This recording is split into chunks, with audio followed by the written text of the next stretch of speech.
Hey everyone, how's everybody doing? Good morning, good afternoon, good night, good evening, wherever you're at, whatever you're doing. I hope you're well.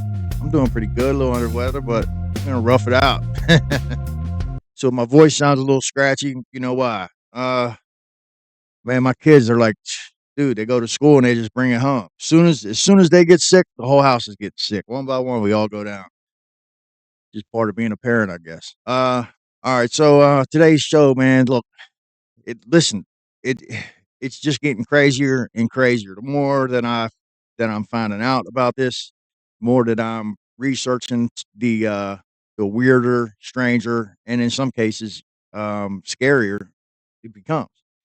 And the psionic subject is scary enough. The fact that I don't know if any of you guys watched that episode, but I did an episode about the psionic weapons and psychotronic weapons where there's people out there that have the ability to go into somebody's mind and control them, and in some cases take them out.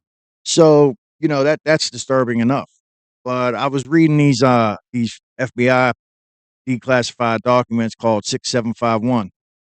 It's called Document 6751. If you go and research that, man, it's crazy. And then there's the hotel document. Guy Hotel was the guy's name. He's the agent. And this was way back, man, like in the 40s, dude. And he was talking about uh, flying discs, flying saucers, and that they were interdimensional.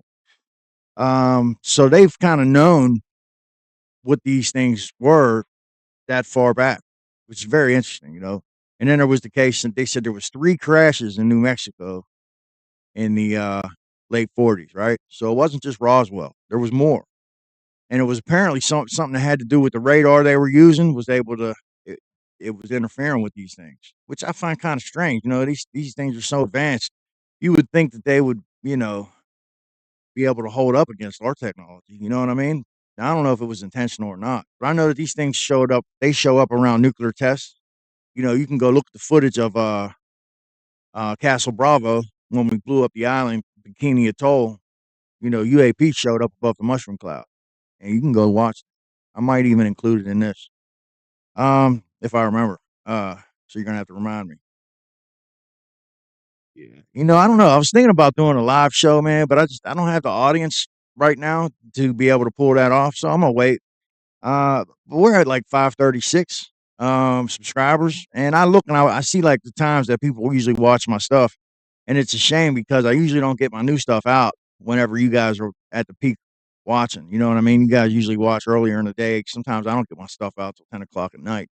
So if you're watching this and now sometimes I always do an episode every day. Sometimes I don't get it cut, and I don't get it on YouTube or Rumble until sometimes 10, 11 o'clock, just so you guys know. Um, but yeah, the 6751 document, it's crazy. I was watching this. It's man, this camera's doing all kind of crazy shit. Let me see something here. I don't know why it keeps on doing that. Anyway, I was watching this. It's End Time Productions, right? And I usually do whenever they get into the it's all demons and this and that, and they get into the whole hardcore biblical beliefs. I kind of it kind of pushes me away, right? But for some reason, I had to watch it, dude, because these dudes were really knowledgeable about the phenomenon, and usually those kind of people aren't. You know what I mean? They just think, oh, it's all demonology. They don't even want to look into it. These dudes were looking into it. These end time production cats, right? So I'm gonna see if I can't use a little bit of a clip of theirs just to show you how knowledgeable these guys are. But at the end of the day, they think it's all demonic, right? But they spoke about the treaty that Eisenhower had with the one of these alien races, right? Either the ones that look like reptiles or the grays. So anyway, um, and at the tall whites, um, warned our government that you're playing with fire if you make a treaty with them because they're liars, they're connivers, they're dangerous. Do not trust them. But at the same time, we were trying to get advanced tech off the tall whites, and the tall whites said no because they said we weren't ready to have that technology. They were fearful that we would weaponize it and use it to not only harm each other, but do extensive damage to the planet. Kind of rings a bell. And there's actually a documentary called Walking with the Tall Whites, and it's about a guy, I forget his name right now, but that's the movie, Walking with the Tall Whites, and it's a book. And he had a relationship with these beings. And they actually lived on a test range out in the desert. So a test range is where they use, they'll uh, use ordnance, practice targeting and stuff like that, for their bombers and stuff. And anyway, these beings live on this test range, and it makes sense because nobody would go there. So how are you going to know if they're there? Like, I know I'm not messing around on any test range. So it makes you wonder, is this true? And I was always the type that if you're talking about species of these things and where they come from, it repels me. But now I'm starting to be a little bit more open minded. And because look, it's crazy, man. Like back in the day, somebody would tell me some conspiracy theory, right? And I would think, oh man, they're full of shit. And then, dude, the shit comes true. It turns out to be true. It's kind of like Alex Jones. Like, I mean, he's a wacko, dude. But at the same time, he's made some valid predictions that came true. So it's like, and it's always these people that are a little bit touched that end up doing this, and it makes you wonder, And it brings me back to like the Gateway Process documents and some other things that I've read, where it says, humans don't have ideas, ideas have humans, and then there's another one. Just think about that. It's weird, right? And then there's other ones. It's the brain doesn't produce consciousness, but it's consciousness that produces the brain. In other words, like without consciousness, no, we wouldn't, nothing would exist. Like everything is consciousness. It's really a wild thing to think about. It makes you question the physicality of our world. You know what I mean? And I was watching The Backyard Professor last night. I don't know if any of you guys watched that dude. And he's got these night vision binoculars. So he's been going out night sky watching lately, right? Dude, there was this thing blinking at him. It was like bloop, bloop, and it did it like 3, 4 times, and he didn't see it the whole time he's sky watching. It seemed like it did it every time he would turn away and do something, and it was almost like it knew that he wasn't watching at the time, but it was on the footage, dude. And it's an amazing catch, man. I might include that here today, man. Like matter of fact, I am gonna include that right here. So here, check this out. I'll be right back. It's amazing, dude. Staring right here at this spot right here. And this is where you're gonna see the thing. It's gonna be right there, dude. And he actually gets a close up of it later on, but just keep watching. Here it comes. You guys ready? Oh shit, I ain't even got a plan. All right, let's play it. Here we go. You see it? It just did it, dude. Go back. Are you ready? It's gonna be right here.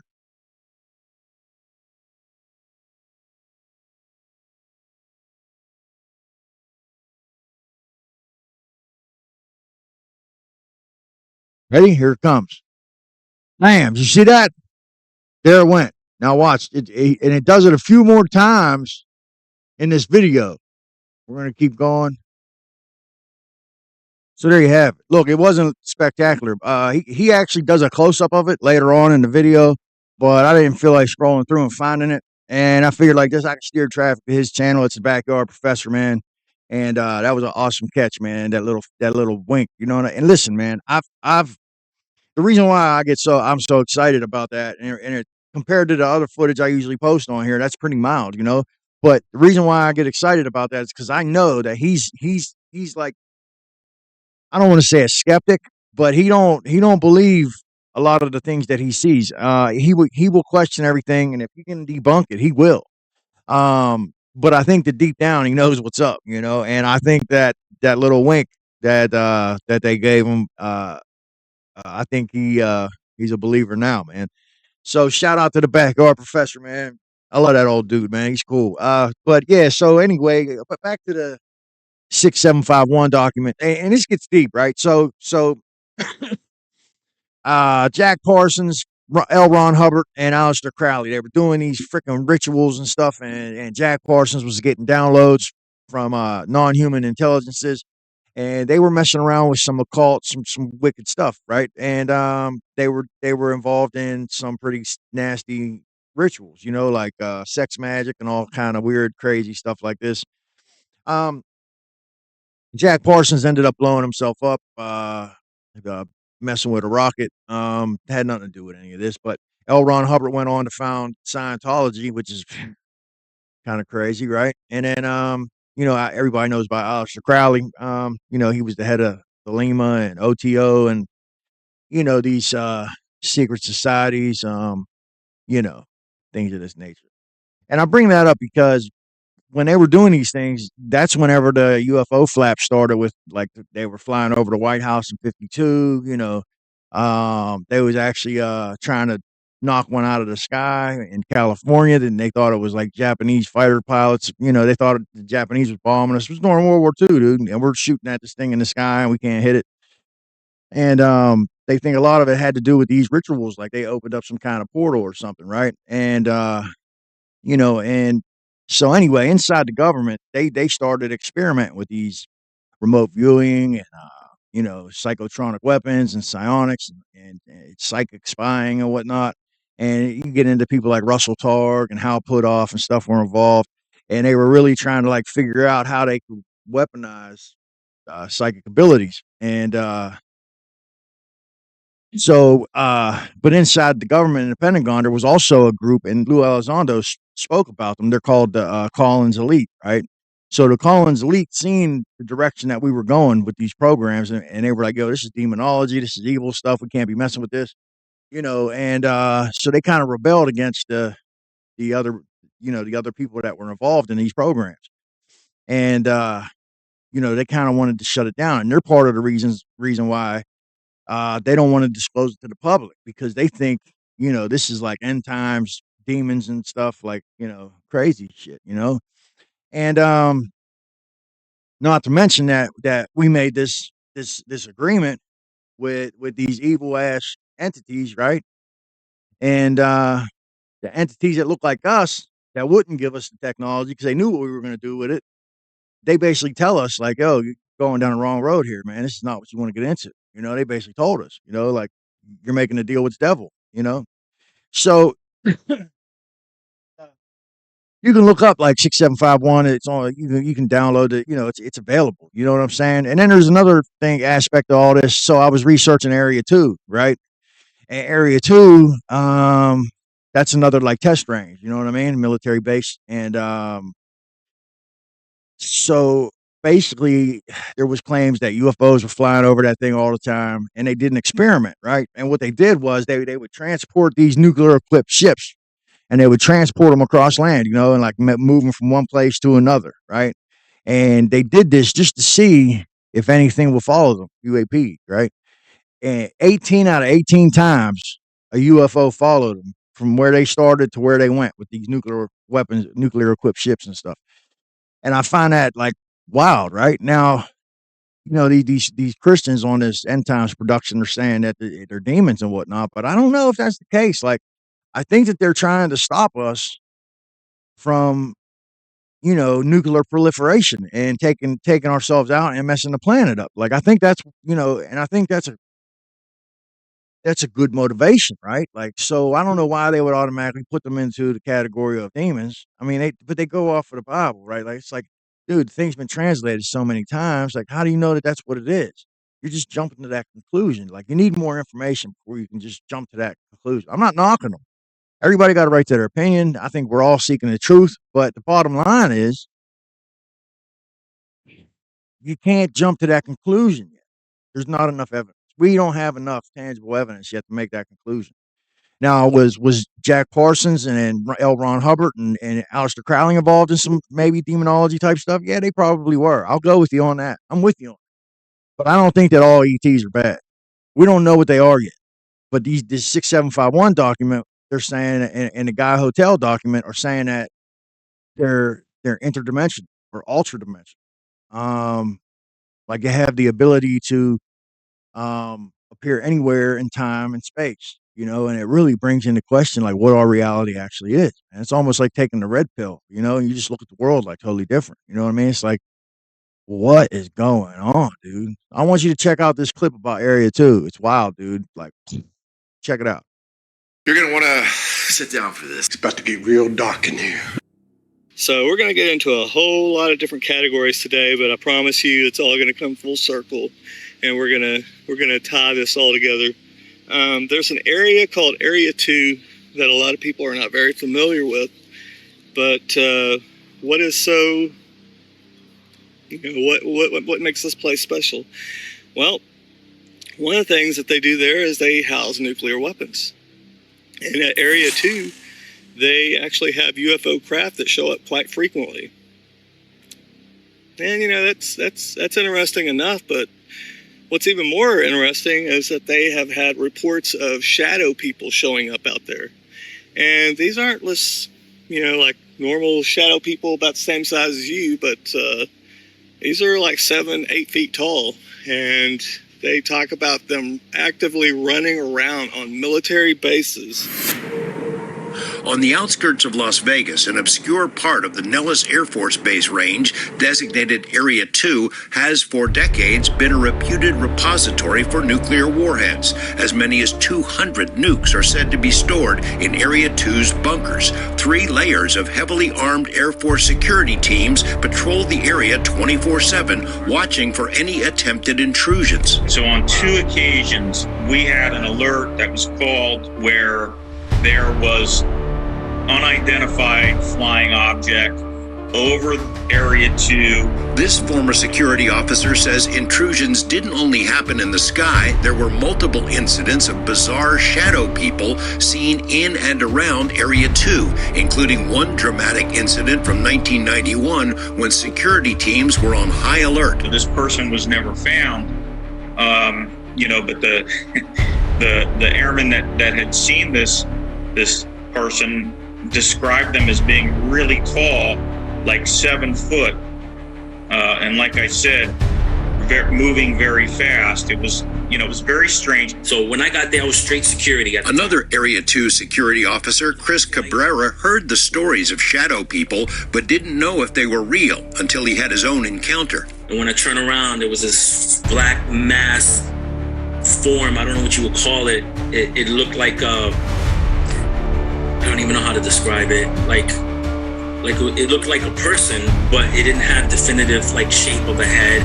Like vague, like a mist or something? No mist. It was black. It was like a dark blob. It would seem that these shadow people have something of an historical occurrence. Shadow people? Shadow people. Aliens, shadow people, hybrids, underground bases. They're demons. They're demons in human shape.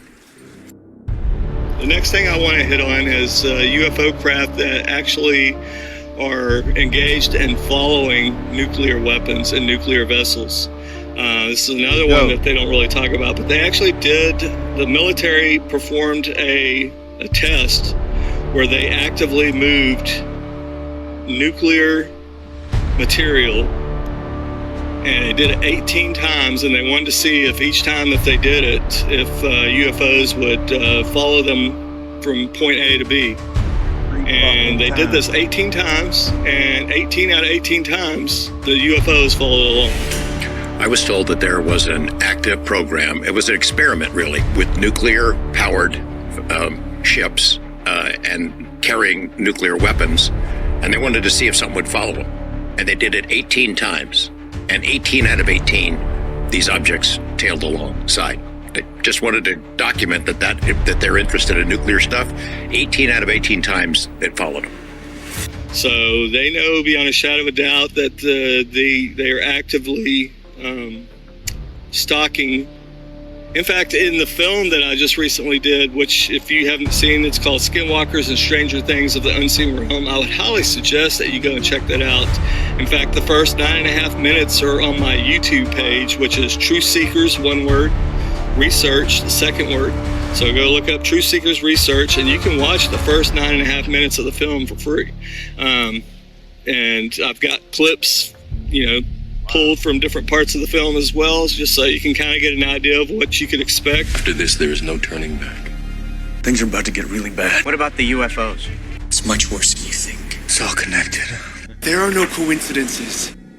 Now, another thing that here recently with this talk about the egg craft, I remember when the Nimitz incident took place and they were talking about the Tic Tac.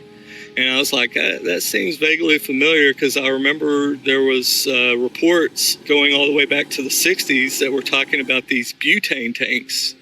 And they said that they were as long as telephone poles. Yep. So, you got that aspect where, it's like, here's a craft that, in present day we're seeing that's being reported by pilots, and it's performing maneuvers that they cannot, they can't match them, and, actively jamming their radars. So, I mean, it was incredible when you hear the story of David Fravor talking about what he encountered on that incident.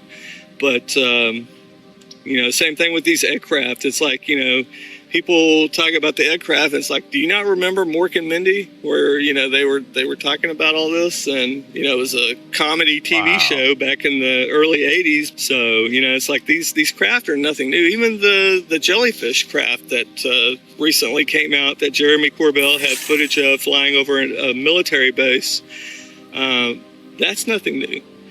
We've seen that. All the way back during the merry-go-round incident when the craft were buzzing Washington, D.C., and they were actively flying over the White House. This happened, 2 weekends in a row, back-to-back, over a 2-week period. And every time they scrambled jets to intercept, they would get close enough to see them, and then they said they just blinked right out of existence. We got massive energy readings out of nowhere, and then they just disappeared. They just disappeared. And then poof, gone. Of the United States government, the so-called deep state, which I refer to as the dumb state. They've been doing things that are reprehensible, certainly subverting, at the very least, subverting the Constitution, subverting Congress. I had, after the hearings that took place in Congress, I had one of the congressmen on the committee called me and wanted to discuss the topic of UFOs with me. One of the congressmen told me that he had been, that he had been warned by somebody in the Trump administration who just sort of gave him a heads up and said, hey man, watch out, you got guns in your house? Are you armed? Just watch your back, because, the intelligence community, elements of the military-industrial complex, defense contractors are not happy. No one knows the shadow world of UFO government conspiracies better than... This is Timothy Albrino, and you are watching End Times Productions. These dudes, man, they're good. They're really good. An encounter of the first kind. That's when you see a UFO. EWA 517, do you want to report a UFO? Over. The only people who have time to do that are UFO freaks like moi living in trailer parks. Sir, I think you need to go on TV and convince the people that there is no such thing as a UFO. I think that because we are a telepathic race, well, we can't function, we can't utilize this functionality anymore because of genetic degeneration or because of an intentional dampening of this capability. So if you have a telepathic race out there, and you are thinking about stuff and you're contemplating, well, they're connecting to that. And I believe that, by the way, the Greys are looking for people who have a heightened capability. Let's call it a psychic capability, whose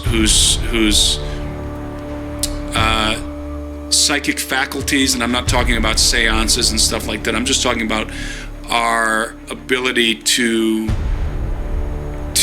project our thoughts, perhaps a latent telepathic capability that is more awakened in some people. The Greys are looking for those kind of people.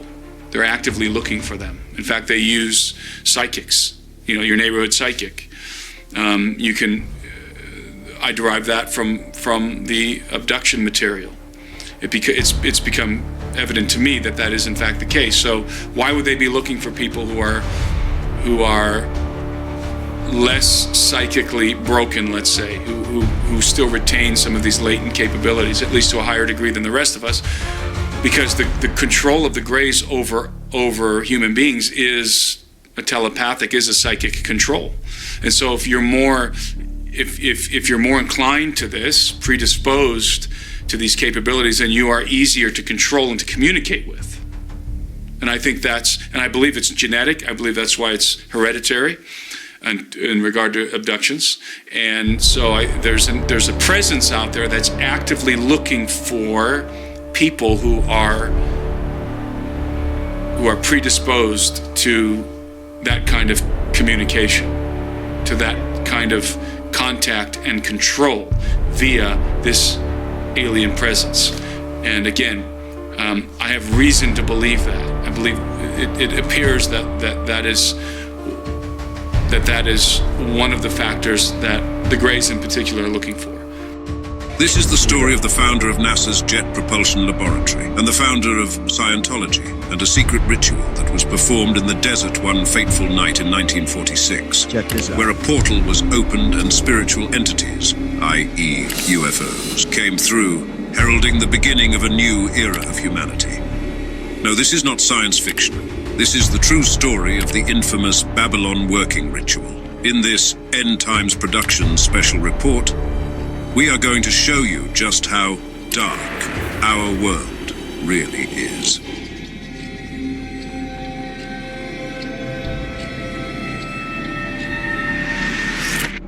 In the vast spectrum of 20th century occult practices, few have garnered as much attention and controversy as the Babylon working ritual.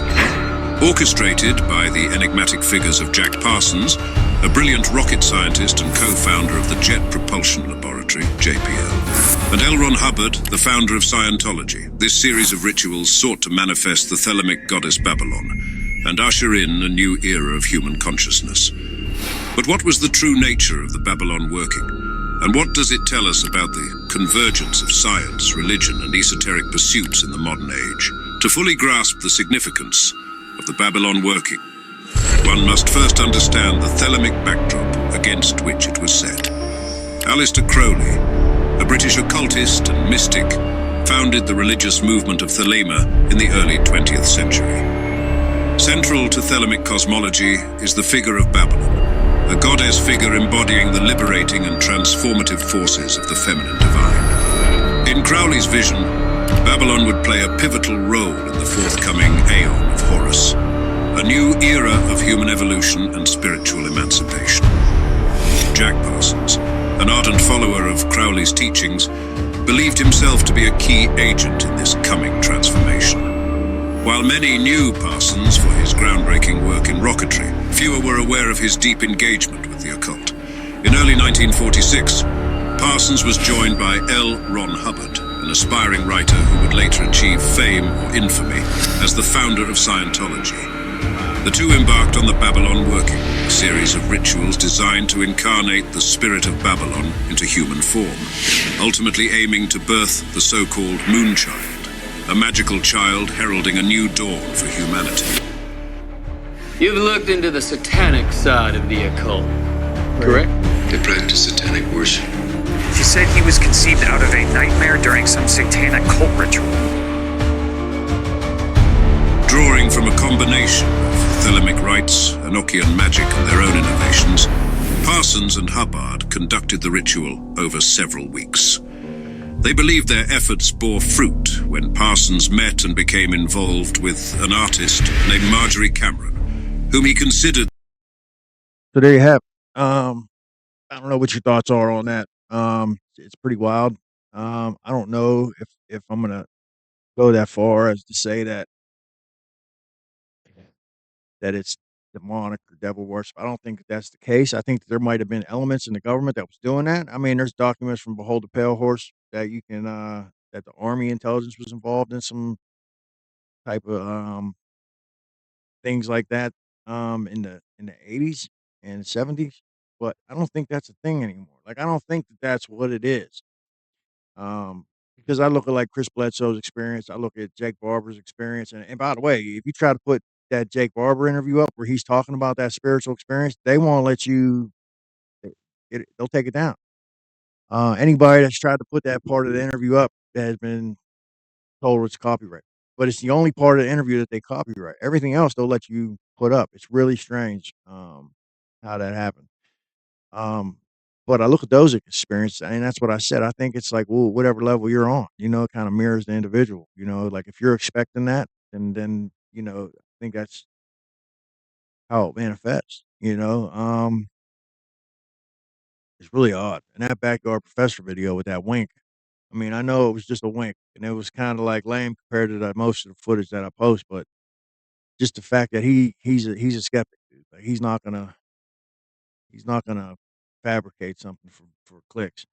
Um, you know, man, I mean, I got my night vision. I've seen some weird things. I've never been able to actually record it because, like, what he does, he'll go out, just hit the record button, and just have it focused on the sky. Where like I won't hit the record button. I just look. You know, maybe I should start recording more. But I had like two experiences where I saw things. Um, but I'm gonna let's check out some footage and then we'll go from there. And we're gonna lighten it up a little bit. The subject's kind of heavy today, so let's check out some footage, lighten it up.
What are we looking at?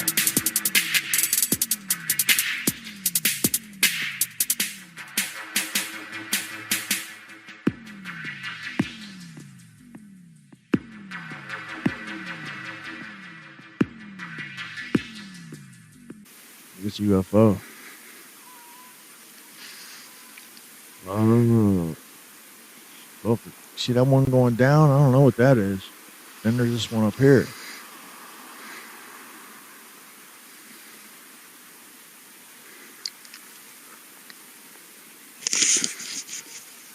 Ooh, look at that. Look how bright. Ooh, it's sped up. Look at that. It's a legitimate catch, man. I hope my picture don't. It's gonna run up behind me. I think my picture, my square. I made my box kind of small so that wouldn't happen. We'll see. It's right there. Right underneath me. Wow, pretty impressive.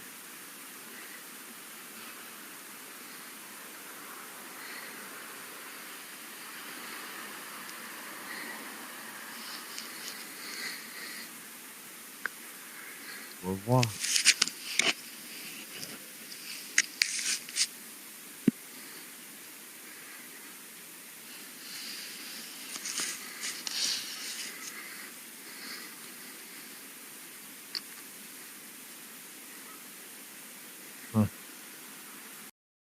here's another thing, right? So the plane issue, I've been researching, and so there's been a recent uptick in people freaking out on planes. People have been arrested. One guy opened the door and jumped out of the plane while it was on the tarmac. He claimed that he'd seen somebody disassembling something on the plane. Another woman claimed that there was somebody on the plane that wasn't human. Freaked out, got off of the plane. Swore up and down that the plane wasn't going to make it to the destination. There's been people who have had these premonitions about planes crashing. And then you have the Boeing whistleblowers, who've all showed up dead under mysterious circumstances. One, I believe, was some type of infection, and the other one was an apparent self-inflicted, shot wound to the head that people find very suspicious. And they were whistleblowing about safety concerns about Boeing. And you look at all this, and then there's a plane in Alaska, the Alaskan Trail, that went missing. I believe they found it. All people on board were dead, and it's just strange. So I want you guys to check out this clip real quick, and just like as you're looking at this, look at it from the lens of we had drone incursions that are still happening worldwide. They're not drones anyway. UAPs and drones. I believe that there's drones up there trying to figure out what the UAPs are. A Gulfstream jet had to have an emergency landing in Florida after it was clipped by a UAP. I'd actually posted a video about that. And it just goes to show you that something is going on. And then you look at this rash of plane crashes and mishaps. Is it related to the UAP, to the incursions? It's a good question. Wow, man. Check it out. I love me some like Bermuda Triangle, Devil's Triangle. Now we got the Alaskan Triangle. I love shit like this. Before we get into this story, though, let me first and foremost say thank you to everybody that supports the channel. Hell, any of my channels, regardless of platform, regardless of method you choose, whether it's Cash App, Patreon, Venmo, PayPal. Truly is, guys, I couldn't have done this for the last 19 years on all these different channels if it wasn't for you, the Gun Squad. Appreciate you so much. You guys are what keeps me going, keeps me uncensored. And if you, too, find my content valuable, feel free to hit the links down below. Join the Gun Squad. Support the channel. While you're down there, actually scroll down here. Very interesting one. Let's scroll down here. What we have is a Bering Air flight carrying 10 people vanishes while flying over Alaska.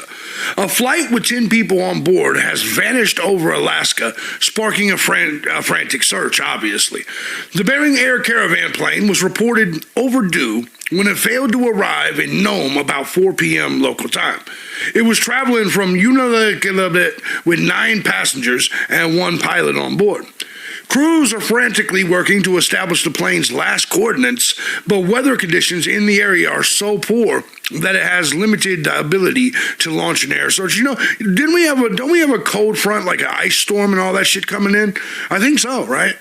A Coast Guard plane equipped with specialized equipment that allows it to locate objects and people through no visibility conditions has arrived in the area to conduct a grid pattern search over the water and, of course, the shoreline. Wow. Let's go ahead and take a look at the news in regards to this.